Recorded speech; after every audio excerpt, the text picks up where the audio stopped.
In 2003, LEGO gave it their best shot at creating Jabba's palace, and for the era, it was a fine build. 2012 came along, and they made some massive improvements, and we find ourselves in the great year of our Lord, 2022, with the Book of Boba Fett having just released, and LEGO releasing Boba Fett's throne room, which is essentially Jabba's palace, to coincide with that. As with all the comparisons on this channel, we'll be running through the minifigs playability, design / displayability value, and my opinion to find out a final score and figure out what the best Jabba's or Boba's palace is. But there's a small twist for this video.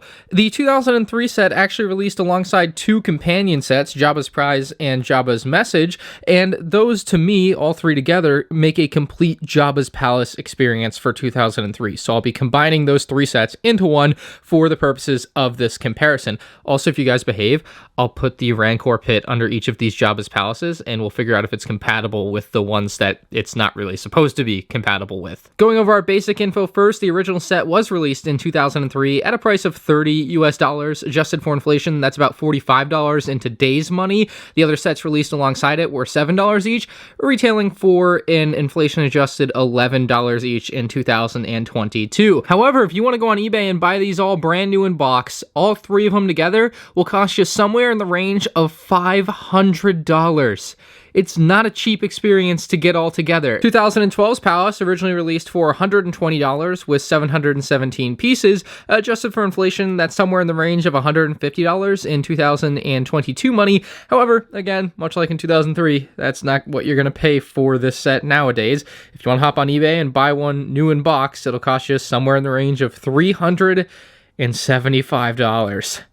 That's expensive. And just released for the Book of Boba Fett for 2022, we have Boba Fett's throne room, literally Jabba's palace, except Bib Fortuna put a little throne in after Jabba passed away. So this one doesn't suffer from inflation adjustments or crazy eBay prices. It's just $100 straight up, at least as of the recording of this video. As we get into the minifigure category, I think it's important to say that the 2003 set definitely has a somewhat unfair advantage under the parameters of this comparison, where it has these two additional sets that included 3 characters each, versus these ones which are kind of standing on their own. So just keep that in mind here. But nonetheless, we had an early version of a Gamorrean guard and Bib Fortuna with custom molds, very nice. The early Boba Fett, of course, was great, and we had Jabba the Hutt for the first time in 2003. So this 2003 version, while an absolute classic, definitely doesn't quite stand up to the detail you get in later years. You also get Luke Skywalker, a Slave Leia, Gonk droid, and an EV-9D9 droid. You also get a couple of the monks back here, which remain unchanged from one set to another, except the piece inside of the crystal clear thing there. Moving into 2012, we got some real nice updated characters. To me, the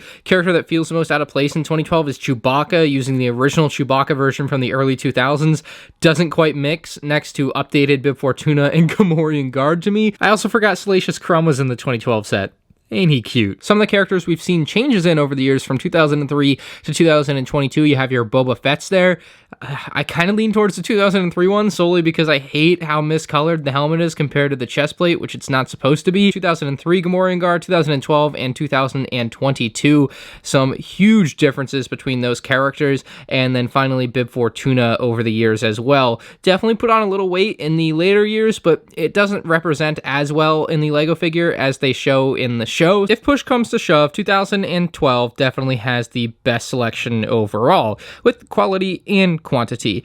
While I really don't want to put 2022 in second place, I do feel like there's a quality of character for 5 of the 7 characters that is pretty unmatched in 2003. It's hard to argue that yellow Slave Leia, although I'm sure many of you will, is better than the Corrin minifigure or Fat Bib Fortuna, and certainly the Gamorrean Guard crushes the old one. As nice and nostalgic as the Sand-Green version is, it's just hard for me to sit here and tell you this is better than this, because I really don't think it is. So, 2 points to 2022 and 1 point to 2003. All 3 sets bring a lot to the table as far as playability goes, especially in some cases when combined with companion sets, or in other cases, completely on their own. Starting out in 2003, combined with the Jabba's Prize and Jabba's Message sets, you get the addition of the Han Solo and Carbonite, which can be removed to, allow Han to escape his Carbonite imprisonment. But completely missing from that experience are the Leia in Disguise and Han Solo minifigures. So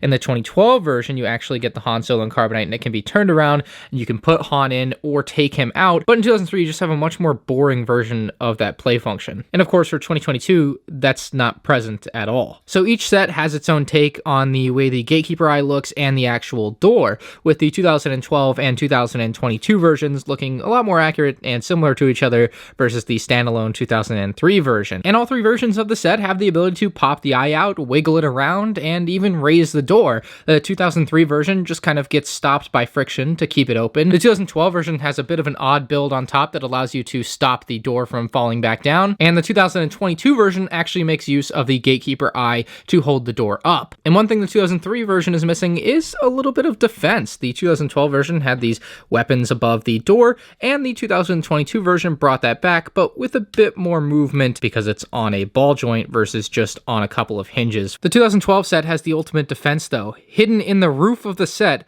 is a flick fire missile, and it has this big red piece on the back that tells you, push me, and so when you push it, it fires the flick fire missile.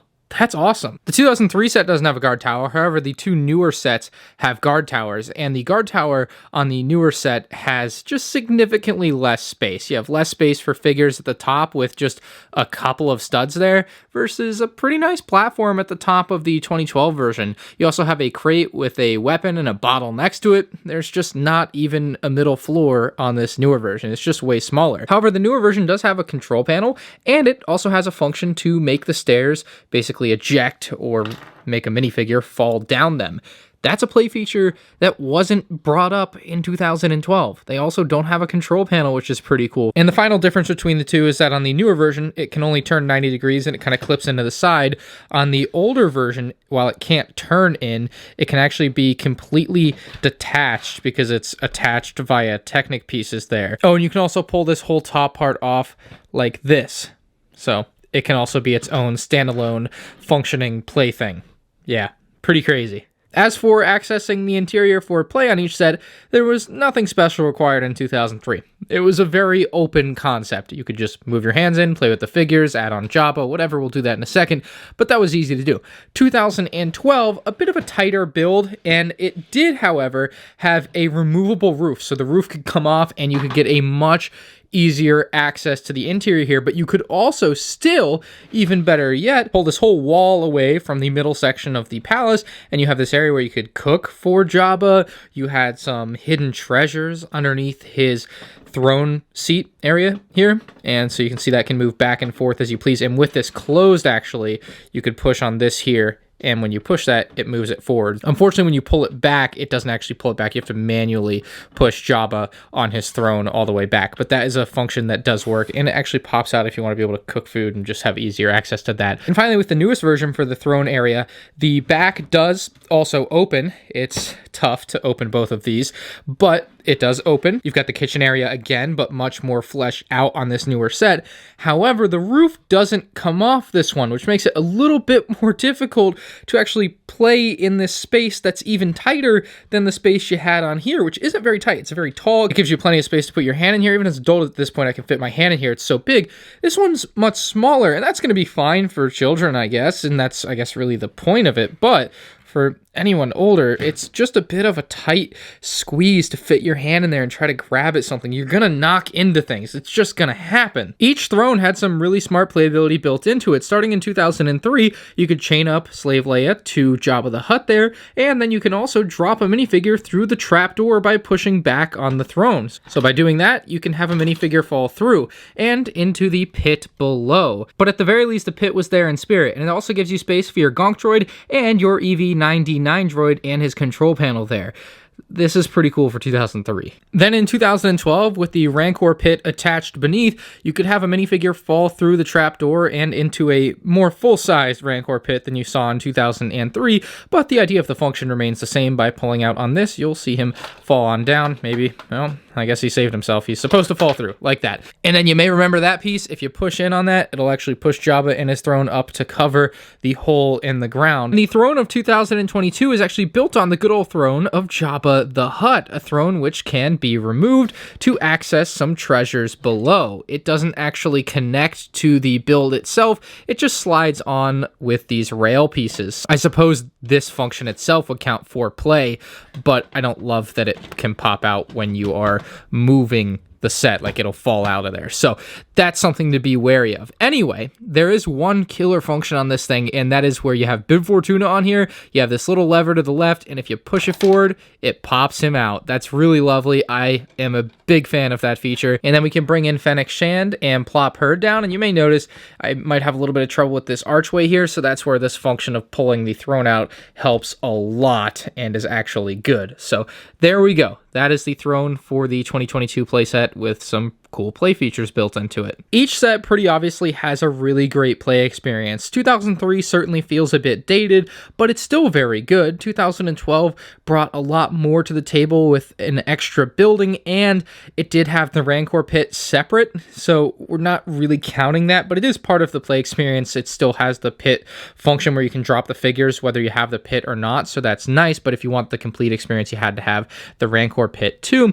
And then for 2022, they actually brought in some surprising features as well, with the cantina area, the ability to boot someone out of the seat, the stairs being able to flip minifigs off. There were certainly good things to say about each year of Jabba's or Boba's palace, and it makes it very difficult to pick a winner for the playability section. And for that reason, I'm not going to. It's a tie. I think that if you gave any of these sets to a kid, they are going to be equally happy having a great time with all of them. With that, each set is going to get 3 points for the playability category because they all do a fantastic job of providing a wonderful play experience. Unfortunately, the original Jabba's Palace is not made for display in any way. It does have a small dome to top it off that kind of makes it feel like they tried, but yeah, the only way to display this is with the minifigs though, so if you display it with the minifigs, it actually could become a pretty cool looking like OG Lego Star Wars scene, but even then, it doesn't compare to 2012. This thing is a beast. They did such a great job with the outer looks for the palace. So great a job, in fact, it got called a mosque, and then people were upset and called Lego racist, and all of these terrible things. And so then in 2022, to completely avoid all of these terrible allegations, oh, what have you done? Yeah, it's terrible. It doesn't look good. There is no way around it. There's no excuse for it. I mean, the rationale for why is there. We know why they did this, but you can't say that because there's a reason they did this, it's good, because it doesn't look good. There's no angle that this looks good. Here, look, this way actually looks pretty good this way. The guard tower, while looking decent, unlike that, still pales in comparison to 2012, which actually has a significant difference in the height of the guard tower to the main section of the building, which I much more appreciate. And this one also adds on this section on the side, which is fine. It's also worth saying that there's a big gap on this one where you can kind of see to the interior, so it kind of feels incomplete to me in that way. There's just some big downsides in that 2022 model for display, but it isn't the worst, maybe, because if you flip it around and you want to display it like this, like the throne area, and you curve these in, like so, this just isn't worse than that, in my opinion. Like, this is not a terrible display. Like, you can display this Jabba's Palace flipped around. I don't really know why you would when you have such a great view from the other side, but that's fine, and I think it beats out like all of these anyway. However, this is just not terrible when you have it this way. It actually looks somewhat decent. I still think the optimal thing to do if you get the 2022 version is to just take this off, pull this little bottom panel off, and this is what you've bought. This is what you paid $100 for. But this is a great option to throw on a desk at work or at home or in a college dorm. It does make for a very nice, cutesy little display for a Lego Star Wars build. Unfortunately, you have to buy the rest of it. For the design and display category, the 2012 version just takes the cake. 2022 follows far behind, receiving 2 points, and in last place, because it basically looks like a skeleton of Jabba's Palace, is the 2003 set. Look, I like it, but It's just, I mean, I'm sorry, it just don't look that good. With our inflation numbers in mind, we're looking at about $70, $150, and $100 respectively for 2003, 2012, and 2022 sets.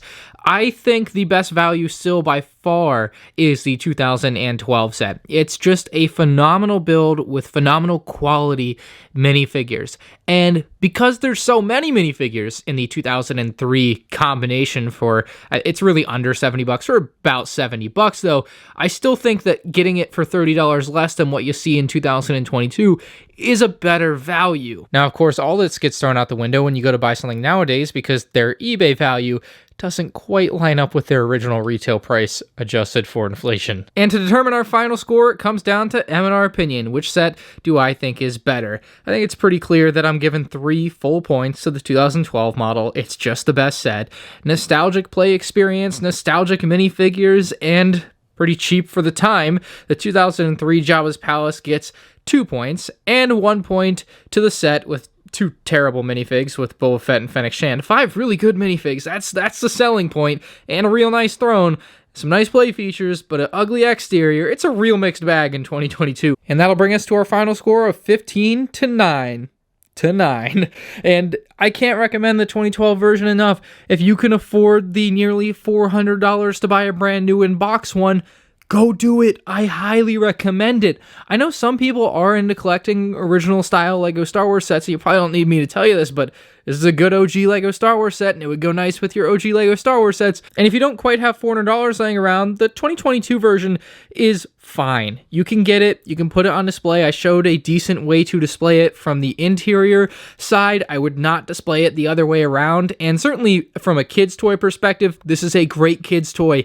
It just ain't a display set like this one is too. It doesn't have that same dual purpose that 2012 had, unfortunately. And because everyone behaved and we hit my goal of 3 likes on this comparison, I'm going to show you the Rancor pit as God intended. Combining the 2003 Palace with the Rancor pit is really easy. It actually goes right around the bumps that are for the connection on the 2012 version where it has holes in the bottom. So it actually works surprisingly well where it can just sit on top. It doesn't look good, but it actually sits up there rather nicely.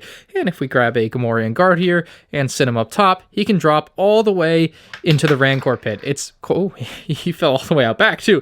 It's quite the fall into that Rancor pit. So it does work with the 2003 version, but like, why would you? Speaking of why would you, I have gotten so many requests to combine the 2022 Boba's Palace with the 2013 Rancor pit. It's crazy. People seem to think this is going to work. I really don't think it's going to work. Let's find out. And here we go, the 2022 Palace on top of the 2013 Rancor pit. You know, I don't really think so. Not even as good as the 2003 version somehow. Doesn't work as good. Well, maybe there's another way. Let's see. Let's push this back in. And maybe if we put it down like that. Ooh. Yes, that is very good. That's exactly how it's supposed to go. As God intended, the 2022 Palace combines with the 2013 Rancor pit. You could even take a Gamorrean guard and pop him up here, and I don't know, he'll fall off somehow.